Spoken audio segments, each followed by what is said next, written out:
Qaysi kitobdan men foydalansam, vocabularyim oshadi? Keling bu savolga bugun sizlar bilan yechim topsak. Assalomu alaykum barchaga. Men Sevinch Tolipova. Keling sizlar bilan shu savolga javob topsak.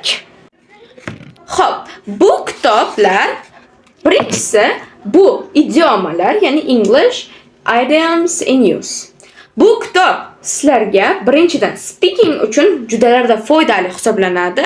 Ya'ni siz idiomalar va paraphrase uchun juda zo'r so'zlarni ishlatishingiz mumkin. Ikkinchisi bu collocations. Ya'ni siz so'zlar qanday kelishini siz bunda ko'rasiz. Ya'ni, misol uchun vizitdan keyin to kelmasligi, xuddi shunaqangi so'zlarni ko'rishingiz mumkin bu kitobda. Xo'p, va oxirgisi bu English vocabulary in use. Bu kitobda siz nafaqat so'zni yodlab, balki mashq qilib ham o'rganishingiz mumkin. Agarda siz ham ingliz tilini tezroq o'rganmoqchi bo'lsangiz, sahifamga obuna bo'lishni unutmang.